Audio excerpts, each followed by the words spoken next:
Hello friends.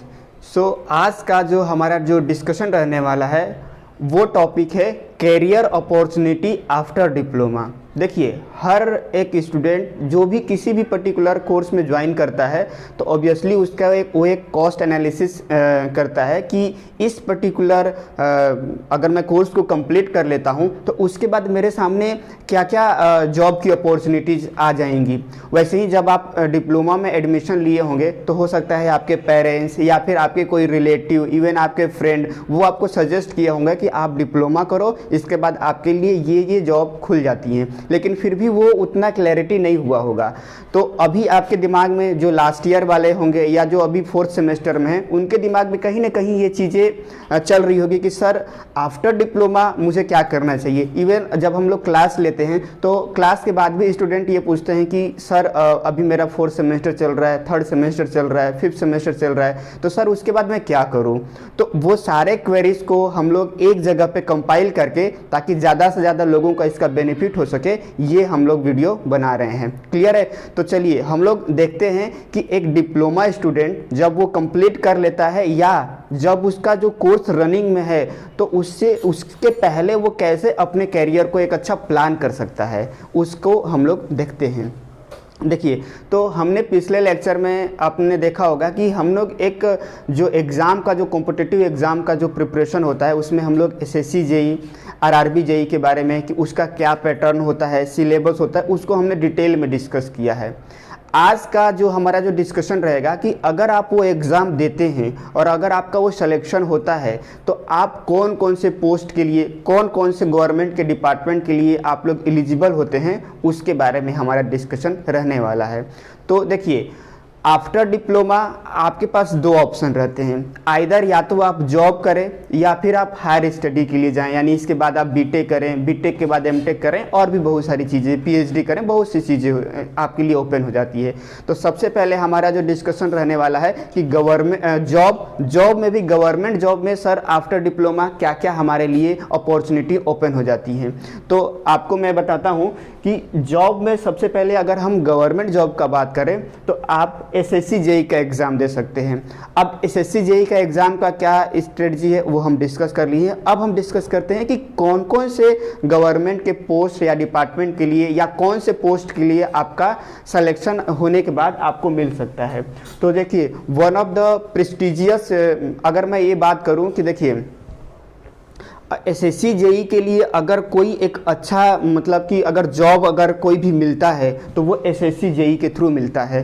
क्यों? क्योंकि आप डायरेक्ट इसमें जो सेंट्रल गवर्नमेंट है उसमें आप रिक्रूट होते हैं, और ऑब्वियसली अगर आपका जॉब सेंट्रल गवर्नमेंट के किसी भी डिपार्टमेंट में अगर आप वहाँ पे एंट्री करते हैं तो आपका पे स्केल भी अच्छा रहेगा, बहुत सारे जो सर्विसेज मिलती है उस पर्टिकुलर पोस्ट के लिए वो भी अच्छा रहेगा। तो ओवरऑल देखा जाए तो one of the best job SSC JE माना जाता है डिप्लोमा के लिए। देखिए, इसका इतना ज़्यादा इम्पोर्टेंस बढ़ गया है कि आफ्टर बीटेक भी बहुत सारे स्टूडेंट एसएससी जेई का एग्ज़ाम देते हैं। तो इसके कारण ऑब्वियसली कंपटीशन बढ़ा है, लेकिन अगर आपका बेस अच्छा है, आप बहुत कॉन्फिडेंट हैं अपने कैरियर को लेके, तो आप इजीली क्रैक कर जाएंगे। क्लियर है? तो हम लोग देखते हैं कि एसएससी जेई में देखिए आपको कौन कौन से पोस्ट मिलते हैं। तो यहाँ पे लिखा हुआ है CWC, सेंट्रल वाटर कमीशन। ये बहुत ही बड़ा डिपार्टमेंट है, मिनिस्ट्री, जल मिनिस्ट्री के अंदर में आता है। तो यहाँ पे आपको एज ए जूनियर इंजीनियर मिल सकता है।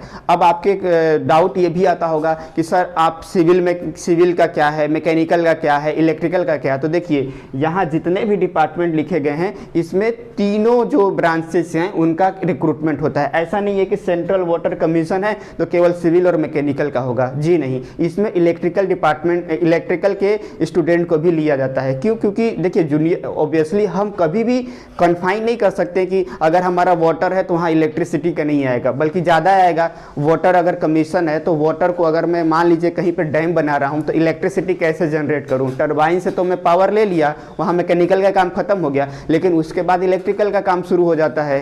क्लियर है कि कैसे हम उस टरबाइन से जनरेटर को यूज़ करके या अल्टरनेट को यूज़ करके उसको इलेक्ट्रिसिटी में कन्वर्ट करें। तो आप कभी भी ये डाउट मत रखिएगा कि अगर मैं यहाँ पे बात कर रहा हूँ तो ये किसी स्पेसिफिक ब्रांच के लिए मैं बात कर रहा हूँ। ये जितने भी पोस्ट यहाँ पे लिखे गए हैं, इन सारे पोस्ट, ये सारे डिपार्टमेंट में तीनों जो हमारे ब्रांचेज हैं वो एलिजिबल होते हैं। बट डिपेंड यही रहता है कि किसी में कभी कम पोस्ट आता है, कभी ज़्यादा पोस्ट आता है, तो वो वेरी करता है according to requirement of the government. तो हमने डिस्कस किया पहला कौन सा, जल मिनिस्ट्री के अंदर में आता है आपका सेंट्रल वाटर कमीशन, क्लियर है। देन नेक्स्ट अगर हम बात करें कि जो अभी हमारा इंफ्रास्ट्रक्चर वर्ल्ड में अगर देखा जाए तो अगर हमें डेवलप करना है तो अपने इंफ्रास्ट्रक्चर के ऊपर काम करना पड़ेगा। उसके लिए देखिए गवर्नमेंट का एक अलग डिपार्टमेंट है, सेंट्रल पब्लिक वर्क डिपार्टमेंट। इसमें ऑब्वियसली सिविल और मैकेनिकल का ज़्यादा डिमांड रहता है, इवन सिविल का तो सबसे ज़्यादा होता है, लेकिन ऐसा नहीं कि इलेक्ट्रिकल का नहीं होता, इलेक्ट्रिकल का भी इसमें बहुत डिमांड है, क्लियर है। तो ये हो गया हमारा दूसरा डिपार्टमेंट। तीसरा, अगर आप कहीं ना कहीं आप मिलिट्री से जुड़ना चाहते हैं तो आपके लिए एक अच्छा ऑप्शन आ जाता है, आप मिलिट्री इंजीनियरिंग सर्विस को भी ज्वाइन कर सकते हैं, जहां पे आपको एक टेक्निकल पोस्ट में आपको रिक्रूट किया जाएगा। Then border road organisation, then again अगर आप डिफेंस से रिलेटेड अगर आपको थोड़ा भी एनर्जी है या फिर देश के लिए कुछ करना चाहते हैं तो आप इन चार, ये जो लास्ट का जो चार है वो बेसिकली डिफेंस से ही रिलेटेड है। मिलिट्री तो डिफेंस से है ही, बॉर्डर रोड ऑर्गेनाइजेशन, अभी देखिए हमारा वो जो गलवान घाटी में जो हो रहा था वहाँ पे क्या हो रहा है, हम लोग हमारा जो बॉर्डर वाला एरिया है वहाँ का जो रोड है अभी भी उतना अच्छा नहीं है जिससे कि हम अगर अटैक होता है बाहर से तो हम वहाँ पे अपना काउंटर अटैक कर सके। इसके लिए अभी जो ये जो हमारा डिपार्टमेंट, ये जो डिफेंस मिनिस्ट्री है वो उस प्रोजेक्ट के ऊपर बहुत काम कर रही है और उसके अंदर एक बॉडी आता है बॉर्डर रोड ऑर्गेनाइजेशन जो बहुत सारा रिक्रूटमेंट कर रहा है। तो अगर आप पहले से अवेयर रहेंगे तो आप इजीली इस वाले ऑर्गेनाइजेशन में आप जा सकते हैं। और इसमें बहुत, अगर आप मिलिट्री में जाते हैं तो ऑब्वियसली आपका जो करियर अपॉर्चुनिटी तो पूछना ही नहीं है, मतलब बहुत अच्छा करियर अपॉर्चुनिटी होता है। क्वालिटी एश्योरेंस, ये भी हमारा डिफेंस मिनिस्ट्री के अंदर में क्वालिटी एश्योरेंस आता है। आप लोग नाम सुने होंगे कि कहीं भी टेररिस्ट अटैक होता है तो वहाँ पे एक इन्वेस्टिगेशन एजेंसी चली जाती हैं, तो उसी में एक है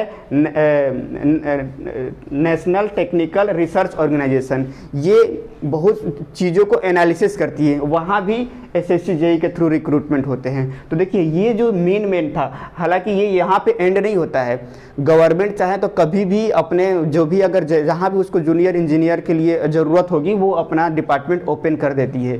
बट हम लोग बहुत सारे मतलब इतना तो सफिशिएंट है हमारे डिपार्टमेंट ये जहाँ पे मेजरली रिक्रूटमेंट होता है, बट ये यहाँ पे एंड नहीं होता है, एन नंबर ऑफ हमारा डिपार्टमेंट ओपन रहता है, क्लियर है। तो ये रहा हमारा कि एसएससी जेईई का अगर मैं एग्ज़ाम देता हूँ तो मेरे लिए कौन कौन से पोस्ट ओपन हो जाते हैं। अब हम लोग नेक्स्ट डिस्कशन करते हैं कि अगर मैं आरआरबी जेईई का एग्ज़ाम देता हूं तब मेरे लिए क्या क्या कैरियर अपॉर्चुनिटी है। तो देखिए यहाँ एसएससी जेईई में तो हमारे 3 ब्रांच के लिए ही कन्फाइन हो जाता है, सिविल, मैकेनिकल, इलेक्ट्रिकल। लेकिन जब आप आरआरबी जेईई का एग्ज़ाम देते हैं तो इसमें आप ऑल ब्रांच के लिए ओपन होता है। डिप्लोमा में किसी भी ब्रांच में, इलेक्ट्रिकल हो गया, इलेक्ट्रॉनिक्स हो गया, सीएस हो गया, मैकेनिकल हो गया, सिविल, कोई भी ब्रांच, सबके लिए ये पर्टिकुलर एग्ज़ाम जो है ओपन रहता है। अब इसमें भी दो मेजर जो पोस्ट होता है उसके बारे में हम लोग डिस्कस करते हैं। पहला जो पोस्ट होता है वो आपका होता है डिपोट मटेरियल सुपरिटेंडेंट का पोस्ट होता है, और दूसरा जो होता है आपका केमिकल एंड मेटलर्जिकल असिस्टेंट का पोस्ट होता है। तो आरआरबी जेईई से आप ये 2 पोस्ट पाते हैं, और भी इसमें पोस्ट होते हैं लेकिन ये मेजर 2, जैसे जो अपने स्टूडेंट का जो चॉइस होता है ये 2 मेन के ऊपर होता है। आरआरबी जेईई एक और एग्ज़ाम कंडक्ट कराता है जिसको हम लोग बोलते हैं असिस्टेंट लोको पायलट। ये हर 2 साल में एग्ज़ाम कंडक्ट किया जाता है, क्लियर है। ये भी एक एसएससी जेईई के बाद अगर मैं बात करूं और आरआरबी जेईई, ये दोनों को साथ में हम लेते हैं, तो एसएससी जेईई के बाद ये जो दोनों जो जॉब है वो दोनों डिप्लोमा के लिए बेस्ट जॉब मानी जाती हैं।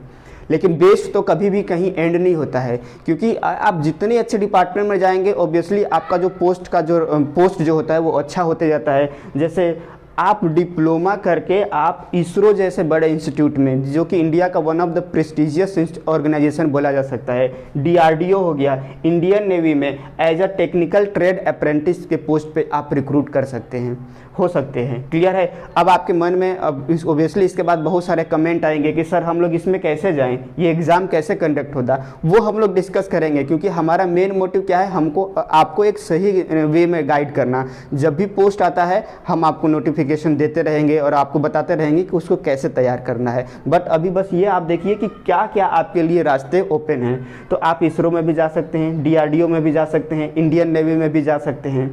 अगर मैं PSU का बात करूँ तो ये तो बहुत ही मतलब अनलिमिटेड है। यहाँ पे इन नंबर ऑफ, जैसे यहाँ पे देखिए steel authority India limited, SAIL में आप जा सकते हैं, NTPC national thermal power corporation, GAIL gas India limited, भेल Bharat heavy electrical limited, ONGC oil and natural gas corporation, IOCL Indian oil corporation limited, BPCL Bharat petroleum corporation, Hindustan petroleum corporation. मतलब ये PSU यहीं पे एंड नहीं होती है, यहाँ भी बहुत सारे PSUs इसके साथ कनेक्टेड होती हैं।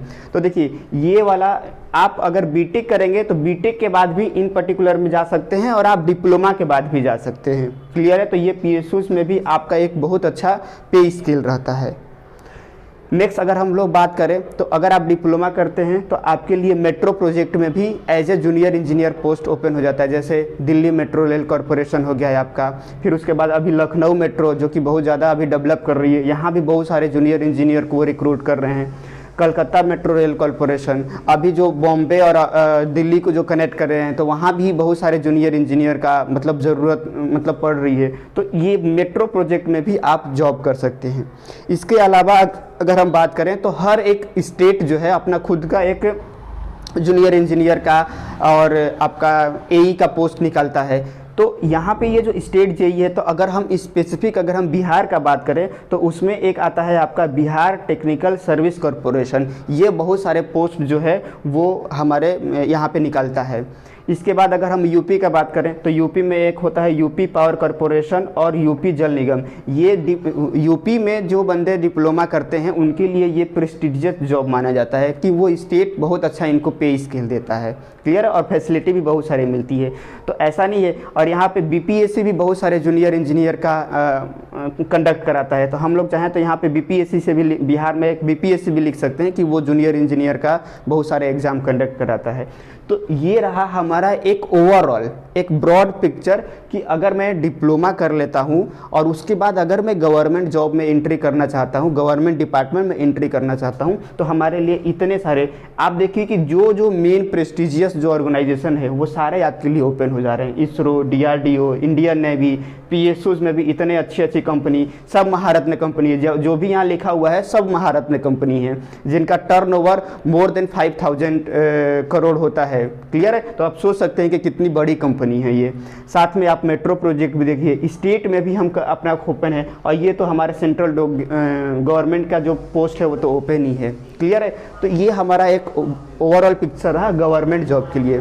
अब देखिए आपका जो जॉब अपॉर्चुनिटी है गवर्नमेंट तक ही सीमित नहीं होती है, ये तो लिमिटेड है। लेकिन हमारा जो प्राइवेट है वो तो और भी ज़्यादा है। मैं देखिए यहाँ पे ये इतना ज़्यादा है कि मैं लिख ही नहीं पाऊंगा कि क्या क्या है। आप जहाँ भी सर्च मारे, जो भी प्राइवेट कंपनी है वो प्रीफर करती हैं कि कैसे हम ज़्यादा से ज़्यादा डिप्लोमा स्टूडेंट को लें। क्लियर है? क्यों? क्योंकि आप एज ए रॉ मटेरियल रहते हैं। तो वो रॉ मटेरियल में आपसे वो क्या बेनिफिट लेना चाहते हैं कि ज़्यादा से ज़्यादा आपसे काम कराएं।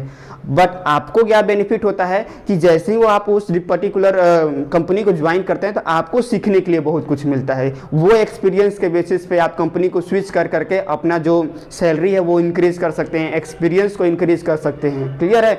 तो अगर हम लोग कुछ जो मेन अगर कंपनी का बात करें तो जो TCS हो गया, जो टाटा की कंपनी होती है, L&T हो गया जो कि सिविल के लिए जो बेस्ट, प्राइवेट में अगर हम बात करें तो सिविल के लिए बेस्ट L&T है। अशोक लेलैंड, ऑटोमोबाइल सेक्टर में अशोक लेलैंड का तो नाम आप सुने होंगे। जितने भी ट्रक बस आप देखेंगे अशोक लेलैंड के होते हैं। क्लियर है? अगर हम सीमेंट का बात करें, सीमेंट कंपनी में तो बहुत सारे हैं। अल्ट्राटेक हो गया, JP हो गया, ये सारे जूनियर इंजीनियर को रिक्रूट करती है। मैकेनिकल और सिविल, इवन इलेक्ट्रिकल को भी यहाँ पे किया जाता है। और अगर हम इलेक्ट्रॉनिक्स का बात करें तो इलेक्ट्रॉनिक्स में भी बहुत सारे जो हमारे प्राइवेट कंपनी होते हैं, जैसे एयरटेल हो गया, रिलायंस हो गया, आइडिया हो गया, और भी बहुत सारे अभी तो आ गए हैं कंपनी। इवन इसमें तो आप देखेंगे कि BSNL जो कि एक गवर्नमेंट ऑर्गेनाइजेशन है वो भी रिक्रूट करती है, और मैनी मोर। मतलब यहाँ तो ये कोई लिस्ट ही हम नहीं प्रोवाइड कर सकते, इतने नंबर ऑफ PSUs हैं, प्राइवेट कंपनी है हमारे यहाँ। ठीक है? तो ये हमारा एक ओवरऑल एनालिसिस रहा जॉब के पर्सपेक्टिव से। अब हम लोग मूव ऑन करते हैं। जैसे कुछ लोगों का डाउट रहता है कि सर क्या मैं जॉब करूं या फिर मैं हायर स्टडी में जाऊं। तो देखिए हर आदमी का एक खुद का एक प्लान होता है, वो आप खुद से डिसाइड करें तो ज़्यादा रहेगा कि क्या आपका पॉजिटिव है, क्या आपका निगेटिव है। अगर आपको लगता है कि हाँ मेरा फाइनेंशियल कंडीशन या मुझे और थोड़ा पैसे लाना है, और उसके बाद देखिए अगर आप जॉब भी करते हैं और जॉब से एक्सपीरियंस लेते हैं और एक्सपीरियंस के बाद अगर आप बीटेक करते हैं तो ऑब्वियसली अगर उसके बाद का जो प्लेसमेंट होगा बाकी जो स्टूडेंट होंगे उनके कंपेयर में आपको ज़्यादा वेटेज दिया जाएगा। तो आप अकॉर्डिंग टू सिचुएशन और क्या आपको अपॉर्चुनिटी मिल रहा है उसके बेसिस पे आप डिसाइड कर सकते हैं। इसके बाद भी अगर आप डाउट रहता है तो हम लोग इंडिविजुअल भी इंटरेक्ट हो सकते हैं। तो चलिए हम लोग अभी नेक्स्ट एक देखते हैं कि हायर स्टडी में हम क्या क्या कर सकते हैं। तो देखिए ऑब्वियसली डिप्लोमा के बाद हायर स्टडी में बीटेक किया जाता है या बीई किया जाता है। अब बीटेक भी आप दो जगह से कर सकते हैं।